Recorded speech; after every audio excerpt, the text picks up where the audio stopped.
hoje, a gente vai retomar um pouco do que a gente viu. Acho que quem está aqui estava na outra aula, né? Ninguém deixa de estar, não. A proposta, esse número do WhatsApp, eu vou deixar aí, porque se você tiver alguém que queira se inscrever, vocês podem passar. Se alguém não está inscrito no grupo, receber o link por fora também, pode pedir o link por esse número, que é o telefone da igreja. Certo? A proposta da gente é passear pelas histórias em que Jesus se relaciona com as pessoas, as histórias que caracterizam Jesus, para a gente conhecer como é que ele lida com as situações, o que é que ele pensa, o que é que ele achou, né? E entender a forma dele lidar e pensar nas coisas para a gente poder, no final das contas, imitá-lo. Como é que a gente vai ser cristão, ser como Cristo, se a gente não conhece Cristo? A base de tudo é que a Bíblia é o testamento, é a herança que Deus deixou para a gente, e ela é a base, a fé e a prática, debaixo da revelação do Espírito Santo. Certo? Porque o próprio Jesus disse que examinasse as Escrituras, porque são elas que testificam dele. O que a gente vai examinar? Gente, o toque da vida de Deus. Quando Jesus foi tocado, não existe outra história. Jesus tocou o leproso e o curou. Jesus impôs as mãos de curar, Jesus passou de curar, mas essa foi a vez em que ele que foi tocado. Então, é uma história bem especial. Ela está nos 3 evangelhos sinóticos, certo? E é a cura da mulher do fluxo. Começa, gente, um sofrimento de 12 anos. Eu acho que isso aqui é muito forte para quem tem passado por uma dificuldade grande por muito tempo. Certo? E aí a Bíblia conta, lá em Marcos capítulo 5, versículo 20, eu vejo já, estava escrito ali antes, vou dar uma voltinha aqui, faltar aqui, ó, Marcos 5, 25 a 34. Então, gente, vocês que, eu não sei se vocês estão podendo abrir a Bíblia, né, porque eu estou aqui mostrando os versículos, mas Anota. Marcos capítulo 5, versículo 25. Depois eu posso passar as transparências para vocês, vocês darem uma revisada.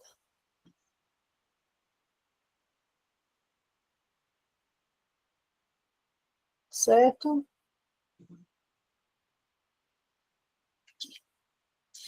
Então, olha só.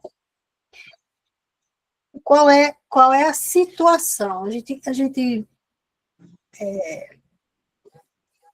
pensando um pouco em como é que é a situação de uma pessoa que não está vivendo na nossa sociedade. Sempre as situações são mais graves. Não é por acaso que uma situação é registrada na Bíblia.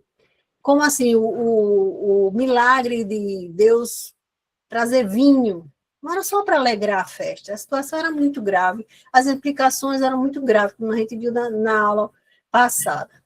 Do mesmo jeito, essa mulher aqui estava num sofrimento que você pode até ver muita gente com mioma durante anos, sofrendo e tal, mas não era só isso a situação dela. Essa mulher estava há 12 anos, Mateus capítulo 5, versículo 25, foi o que eu falei? Você falou Marcos. É Marcos, desculpa. Marcos, capítulo 5, versículo 25. Pronto. E aí começa assim. Aconteceu que certa mulher, que havia 12 anos, vinha sofrendo de uma hemorragia. Bom, 12 anos com hemorragia é um desmantelo físico. Se fosse só isso, já era bastante coisa, mas a questão é que não era só isso. Era muito mais grave, certo? Essa mulher, ela estava impura. pelo menos em 3 áreas, ela estava extremamente prejudicada. Lá em Levítico capítulo 15. Lá em Levítico capítulo 15, certo? Diz assim, olha, também a mulher, quando manar o fluxo do seu sangue, por muitos dias fora do tempo da sua menstruação, ou quando tiver um fluxo de sangue por mais tempo do que o costumado, que era o caso dela, todos os dias do seu fluxo será imunda, como nos dias da sua menstruação. Então, ela era imunda, e significa que ela não podia entrar no templo. Mas tem muito mais coisas sobre isso. Olha só, que restrição. Toda cama sobre que se deitar durante os dias do seu fluxo ser-lhe-á como a cama da sua menstruação, e toda coisa sobre o que se sentar será imunda, conforme a impureza da sua menstruação. Aí vai mais. O problema seria só dela, mas quem tocar estas será imundo.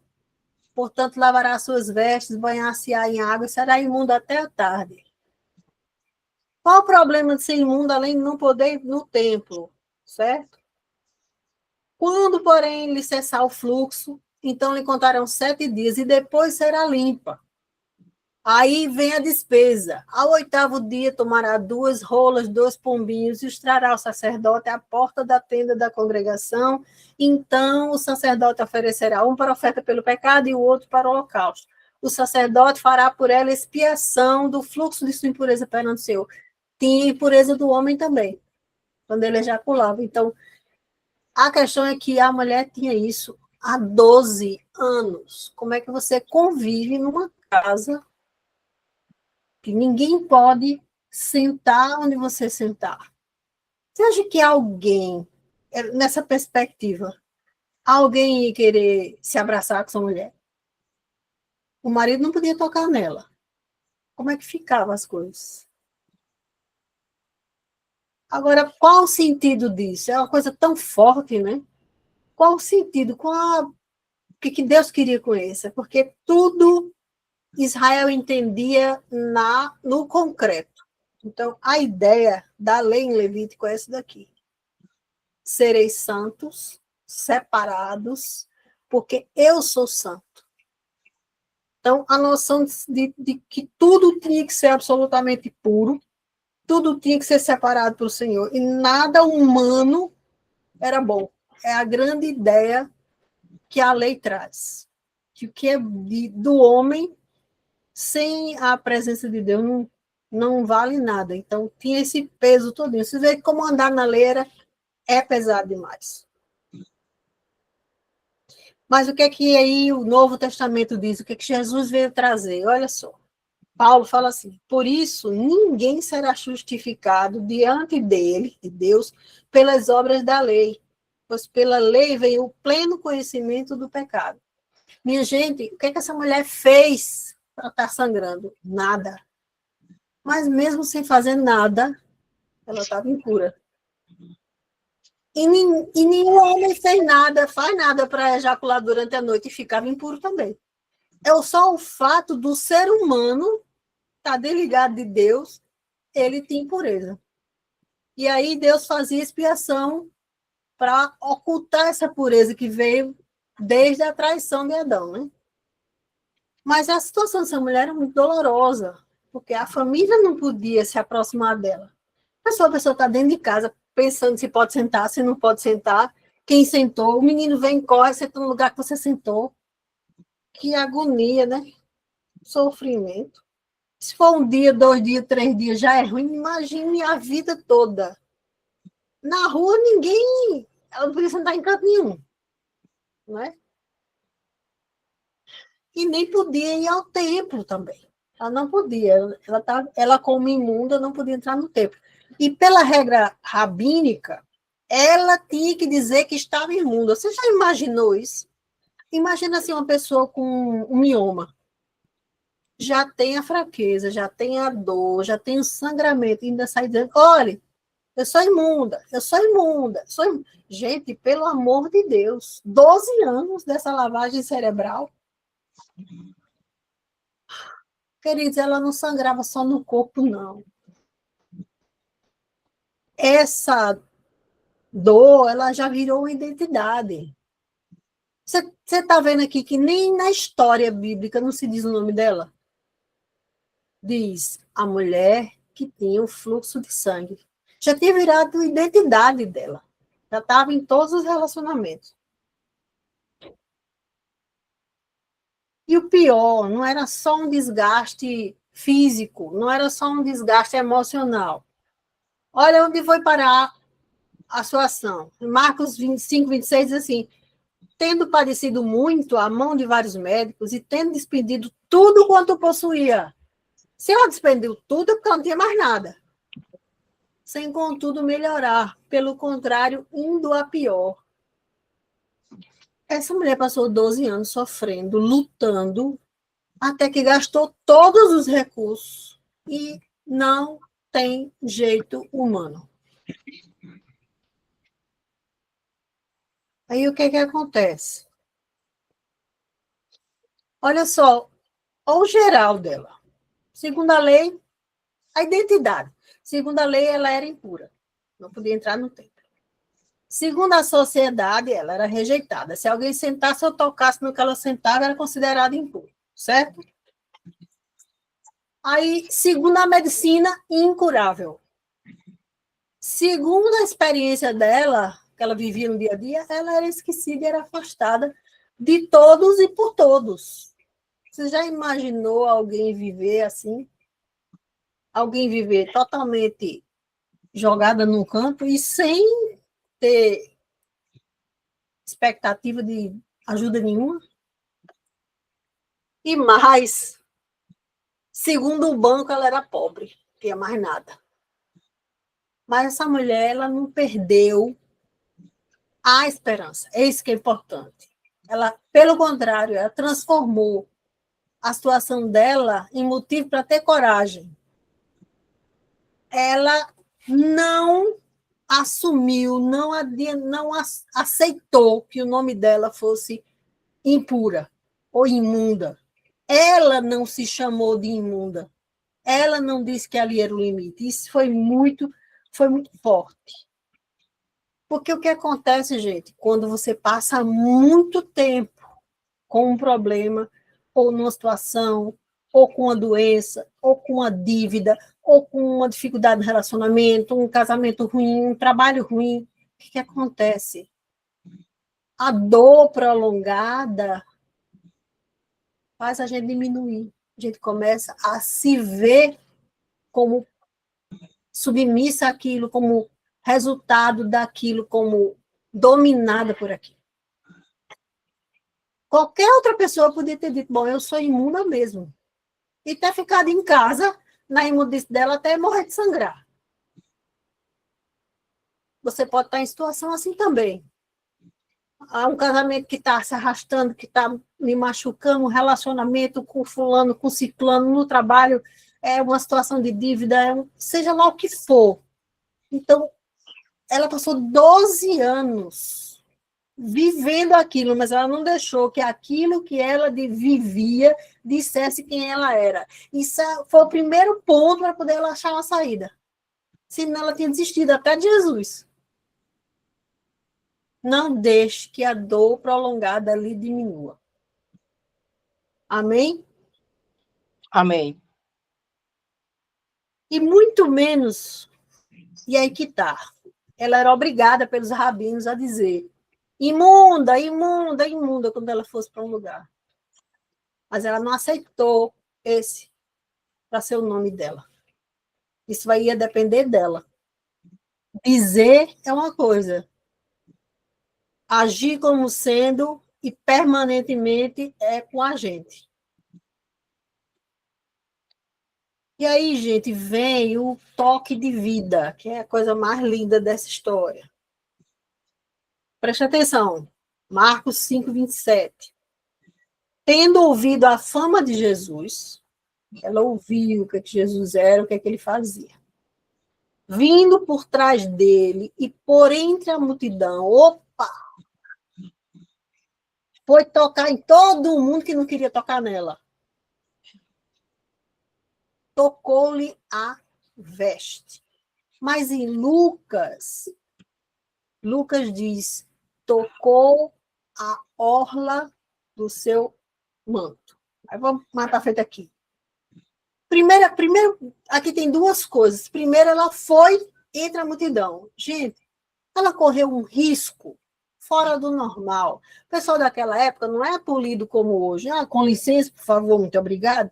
Era o pessoal, qualquer coisa, estava pegando briga. E todos eles iam se sentir contaminados com ela ali no meio. Então, cada um que soubesse que ela estava contaminada, era um perigo para a vida dela. A mínima coisa que eles iam fazer é humilhar ela publicamente e botar ela para fora na força. Era o mínimo que ela ia receber. Podia levar até umas tapas, né? Violência, com certeza. E ela ia, além de ficar com fama de imunda e doente, ela ia ficar com fama de desobediente, de irreverente, ia se tornar uma ameaça, que ninguém ia mais confiar que ela estando impura, ela ia evitar as coisas que tinha que evitar. Então, ela correu um risco grande, grande, de passar pelo meio da multidão. Ela podia estar fraca, ela podia estar doente, ela podia estar numa situação sem cura, sem dinheiro, mas ela teve muita coragem, viu? E aí, ela decidiu tocar a orla do manto de Jesus. Ela decidiu. Olha, ela não levou em conta o que ela tinha no banco, ela não levou em conta força física, não levou em conta status social, não levou em conta que ninguém ajudasse ela. Ela foi lá atrás da solução dela. Isso é fantástico. Ela não deu a mínima para a vergonha, não deu a mínima para o medo, ela não deu a mínima para a multidão. É a coragem. Mas ela tinha um ponto em que a fé dela se firmava. Preste atenção. Porque dizia, se eu apenas lhe tocar as vestes, ficarei curada. Em Lucas 8,44, Lucas, como é médico, é bem mais detalhista, ele fala assim, veio por trás dele e lhe tocou na orla da veste e logo se lhe estancou a hemorragia. O que tem a ver isso, gente?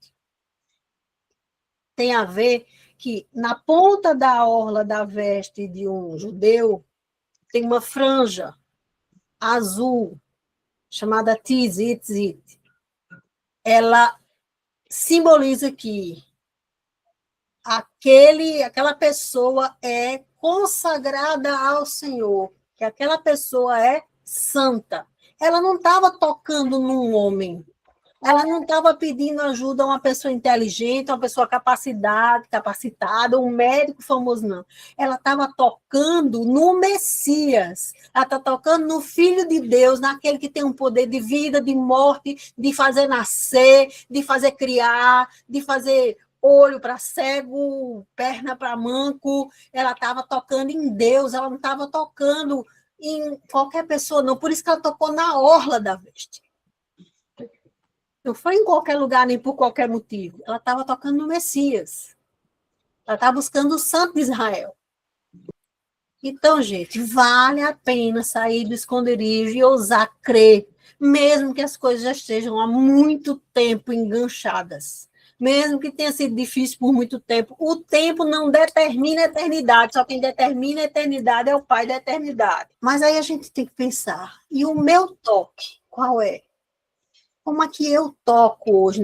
Se eu tocar na orla de Jesus, se eu tocar na santidade dele, se eu buscar ele como Messias, eu tenho certeza que seja lá o que for que está na sua vida pelos anos que forem, ele vai agir e vai mudar. Agora, onde é que está a orla da veste para você? Pode ser você ir para o culto, pode ser você fazer um propósito de oração, pode ser você ler a Bíblia, ler os testamentos. A sua herança está lá. Orar com alguém. Pergunta a Jesus como é que você toca na orla do manto dele. Porque, seja lá o que for, por quanto tempo for, vai ter uma diferença grande. Quando você tocar, vai parar o fluxo de sangue. o fluxo parou. Mas aí você podia dizer, pronto, tudo que ela queria resolveu, né? Mas só que o que a gente quer é pouco. A gente quer muito pouco. A gente faz os problemas uma coisa tão grande, tão grande, tão grande, que se, pronto, se isso aqui resolver, a minha vida toda está resolvida. Não está. Sabe por quê? Porque ela tinha um tostão, né? E ela ficou boa. Só na parte prática. Ela tinha que, depois, em 8 dias, dar uma oferta. Com o quê? Isso é o mínimo, tá?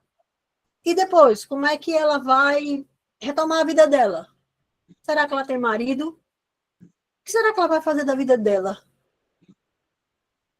Se você está muito envolvido num problema, está muito grande, a solução dele está tomando muito seu tempo, você esquece, você pensa que ele é tudo. Mas se ele sair, ainda tem muita coisa para resolver. A gente não precisa de um curador, a gente precisa de um salvador. A gente precisa de alguém que fique com a gente, que esteja continuamente. Porque a transformação de Deus, ela é perfeita. A dor cessou, o fluxo cessou, mas Jesus queria muito mais para ela. Isso é a coisa mais linda, isso que mais mexeu comigo. Porque, assim, tudo bem, o problema era grande, a vida dela estava em risco, estava tudo bagunçado por conta daquilo. Mas e depois? Tem que reconstruir tudo, do zero. A vida dela estava voltando ao zero. Ela ia dar conta só. E olha, preste atenção. A Bíblia diz, quando Deus curou Naamã, diz que ele ficou com uma pele como a de criança. Então, Deus curou Naamã e deu a ele uma saúde nova. Porque ninguém se cura de lepra e fica com a pele de uma criança. Fica com a pele cicatrizada. Mas essa mulher, Jesus disse assim, aqui, e logo se lhe estancou a hemorragia e sentiu no corpo estar curada do seu flagelo. A doença parou. Mas essa mulher teve perda de sangue por 12 anos. Ela assumiu um modo de vida de alguém que está numa anemia plena, terrível. E as coisas que com certeza ela não conseguia mais fazer, e que ela já tinha deixado de fazer, e que ela vai ter que descobrir o que é que consegue fazer. E eu vou lhe dizer, por experiência própria, você vai ter, às vezes, até medo de descobrir o que consegue e não consegue fazer, porque você já se acostumou a que desse errado e que você não conseguisse. Chama-se transtorno de estresse pós-traumático. Não existe situação na vida que você saia, por mais maravilhosa que você seja, que você não precise de alguém para lhe ajudar a se restaurar. E Jesus estava ali dizendo isso. Certo? Aí, o que Jesus faz, né? Porque ele quer... Jesus tem a visão da plenitude. Às vezes, a gente tem só a visão da cura. É a visão da doença, da resolução do imediato. Jesus tem a visão da plenitude. Aí, Jesus reconhecendo, Marcos 5,30, Jesus reconhecendo imediatamente que dele saíra poder, virando-se no meio da multidão, perguntou, quem me tocou nas vestes? Olha, isso foi uma coisa tão estranha, porque aí, imediatamente, os discípulos responderam os discípulos, vês que a multidão te aperta e dizes, quem me tocou? Onde Jesus andava, eram milhares de pessoas em cima dele. Centenas, milhares. Um que podia fazer o cego ver, o surdo ouvir, morto ressuscitar. Todo mundo que tinha alguma coisa estava querendo chegar perto dele, né? Mas olha a diferença. Nessa multidão, muita gente emburrou, muita gente pegou, muita gente chamou, mas só quem tocou foi ela. Porque quando ela tocou com o coração, que tocou no Filho de Deus, Aí ele sentiu que saiu poder dele. Ela chamou como filho de Deus e ele atendeu como filho de Deus. Muitas vezes a gente está apertando Jesus, a gente está empurrando Jesus, a gente está no culto, a gente vai, a gente faz, a gente declara, a gente isso e aquilo, e tem cara de crente, e cara de religioso, mas a gente não está tocando Jesus, porque a gente não está indo a ele por quem ele é. Aí ele para. A multidão estava com ele não parou por causa da multidão. Ele não parou por nenhuma das pessoas importantes ou não importantes, que tem um grande status, não parou por chefe de sinagoga, ele não parou por gente que era famoso, ele não parou por gente que era pobre, ele não parou por gente que era rico, ele não parou, nada disso fez ele parar, mas por ela, ele parou. Parou para aquela mulher que estava precisando de ajuda e procurou no lugar certo para resolver um problema de 12 anos, que ninguém podia resolver, mas o Filho de Deus podia. Ela foi atrás do Filho de Deus. Ela não foi atrás de nome de igreja, ela não foi atrás de nome de pastor, ela não foi atrás de esmola, ela não foi atrás de nada que não fosse o Filho de Deus. Ele parou e perguntou por ela. Meus queridos, ninguém queria ficar perto daquela mulher. Ninguém queria conversa com aquela mulher, ninguém podia sentar no lugar que a mulher sentasse, ninguém queria aquela mulher em casa, ninguém queria bater papo com ela. O marido não podia tocar nela, os filhos não podiam estar com ela, tudo dentro de casa tem que ter cuidado para não contaminar ninguém. Ela não devia nem querer sair na rua, porque era um verdadeiro sufoco, e eu saí gritando, estou impura, estou impura. Aí Jesus para tudo, para ver a mulher invisível, para ouvir a mulher invisível, para receber, acolher a mulher invisível, porque ela podia ter ido para casa curada, depois de 8 dias ela ia estar liberada, para convencer o povo de que ela estava bem. Aí a mulher, atemorizada e tremendo, amiga, pelo amor de Deus, você já imaginou o medo dessa criatura? É agora que esse povo vai me dar uma surra? Cônscia do que nela se operara, veio, prostrou-se diante dele e declarou-lhe toda a verdade. Ela contou a história toda. Ela contou a história dela toda.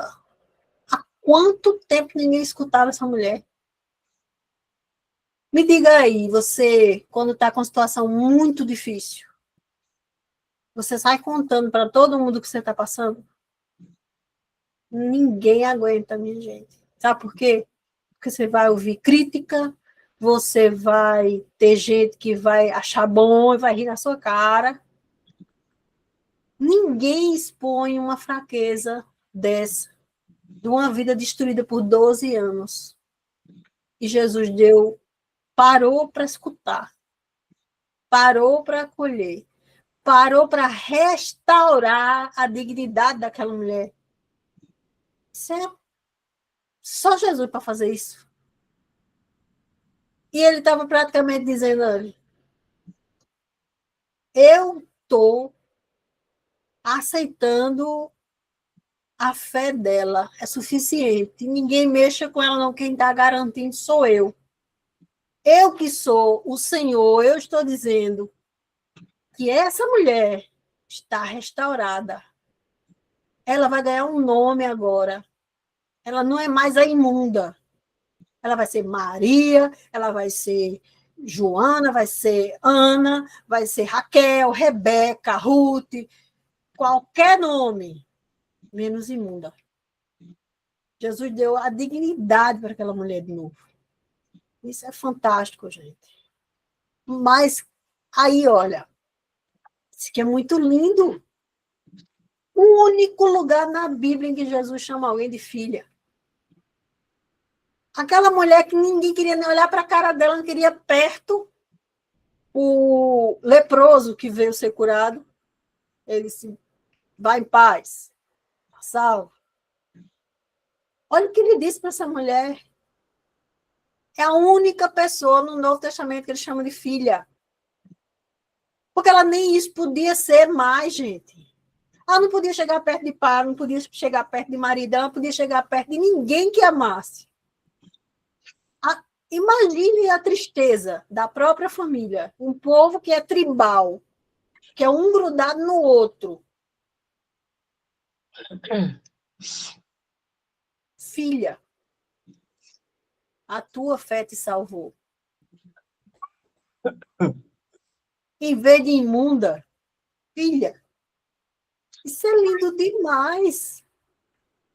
Já pensou a pessoa dizer durante 12 anos, eu sou imunda, imunda, imunda, e aí, de repente, Jesus, o Filho de Deus, em que ela foi tocar, que ela sabia que era o Messias, o rei de Israel disse para ela, filha.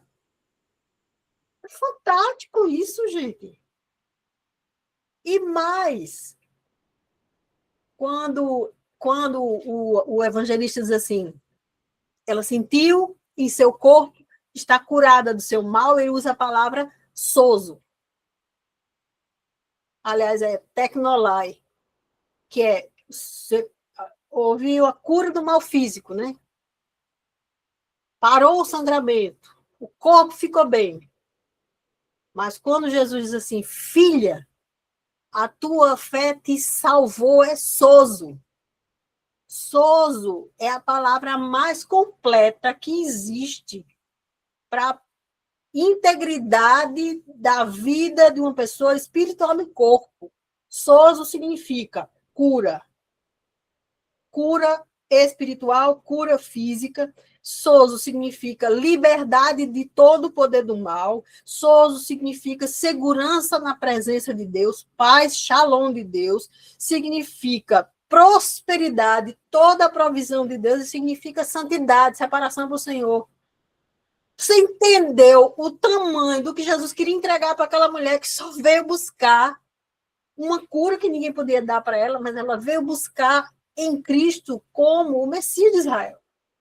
Ela não veio buscar como curandeira, ela não veio buscar como um homem que fala a palavra de Deus, ela viu Deus, ela tocou em Deus e Deus deu para ela tudo que tinha para dar. E aí vai em paz, vai no shalom, vai na presença de Deus e fica livre, porque na presença de Deus nenhum mal resiste. Aquela doença podia ter sido curada aí, ela desenvolveu novamente lá para frente. Mas o que Jesus deu para ela é eterno. Jesus deu sozo para ela, que só foi buscar o tecnolomai. Só foi buscar a cura física, mas ela foi buscar em Deus. E aí, gente, tremendo mesmo, ela se revelou lá na frente de todo mundo, teve a história ouvida, a dor foi conhecida e reconhecida em público, mas ela não foi rejeitada pela primeira vez. A história dela não é motivo para ser rejeitada. Ela foi acolhida, porque Jesus que não veio curar os sãos, veio curar os doentes. Então, mas assim, isso não é somente cura, é filiação. Deus não quer dar somente cura, ele quer dar filiação. Ele quer que a gente viva sem dor, sem doença, mas como filho. Não é somente alívio momentâneo, é salvação eterna. Não é só secar uma hemorragia, não. É ter paz e certeza de que o Senhor está com você para qualquer coisa que acontecer. E Deus restaurou com ela tudo, porque primeiro ele restaura, chama de filha, não é? E aí já está restaurando a relação de filiação com Deus. E diz, vai em paz. Só quem pode dar esse shalom é Deus. Diante das pessoas, ele fez isso diante de todas as pessoas, já restaurou ela como pessoa. E chamando ela de filha, ele dá uma nova forma dela mesma se chamar. Porque tudo que a gente recebe de Jesus, recebe para refletir. Como um espelho. Então, o Senhor quer restaurar quem a gente é, não é só o que a gente pode ou só o que a gente tem. Queridos, filho é alguém que é muito mais que purificado. Filho é amado. O pai não está nem aí para... Tudo bem, ninguém gosta de trocar fralda. Mas ninguém vai jogar o bebê fora por causa da fralda suja. Não é isso? Vai fazer o quê? Vai lá, vai cuidar, ainda vai passar coisa para ele não assar, e não sei o quê, e tudo, e faz parte, e depois que termina, vai para o braço. A impureza de uma criança é uma coisa que a gente resolve. Nunca é motivo de jogar fora.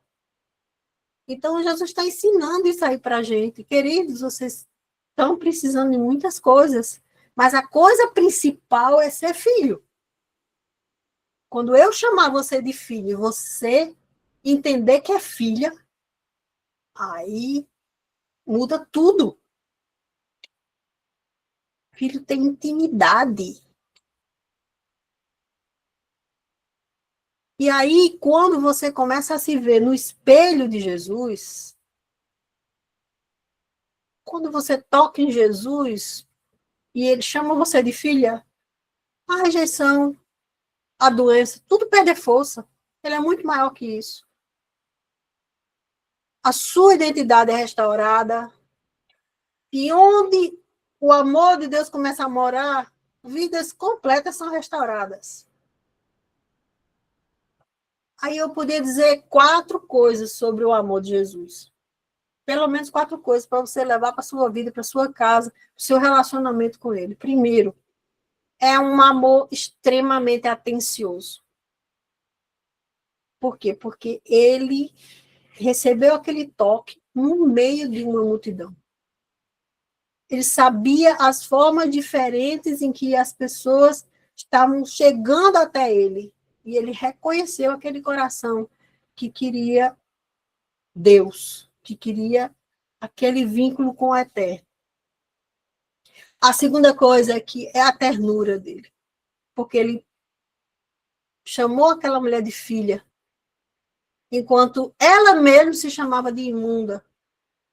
E aí, às vezes, a gente está se chamando de imundo porque a gente não consegue mudar um comportamento, porque a gente entrou numa fria grande, porque a gente está com um problema há muito tempo, porque a gente está engalhado num relacionamento. A gente, às vezes, está dizendo, eu sou incompetente, como é que eu faço isso comigo mesmo? Como é que eu... Onde você se chamou de imundo, o Senhor pode lhe chamar de filha. Ele vai lhe liberar, procura ele, toca nele, busca ele. Filho, você não é imundo, você não está solto, você busca o Senhor. Ele vai lhe chamar de filho. E filho fica na casa, é eterno. Terceira coisa, o amor de Jesus é restaurador. Tudo que Jesus tinha para consertar na vida daquela mulher, ele consertou. Por dentro, por fora, no corpo, na alma, no espírito. Tudo é importante. Jesus quer dar o máximo, quer dar a plenitude. E a quarta coisa que o amor de Jesus é muito corajoso. Porque do jeito que ela podia ter sido agredida de todas as formas por estar ali, ele também cai, porque defendeu ela, porque deu cobertura. Então, meus amados, eu queria que vocês marcassem esse versículo e meditassem nele. Porque de tudo que a gente ouviu aqui agora, só vai ter uma coisa que vai fazer com que isso funcione na nossa vida. Lá em 1 João 4, 16 e 17, ele disse assim: e nós conhecemos e cremos no amor que Deus tem por nós. Deus é amor. E aquele que permanece no amor permanece em Deus e Deus nele. O caráter de Deus é amor, certo? Nisto é em nós aperfeiçoado o amor, para que no dia do juízo mantenhamos confiança.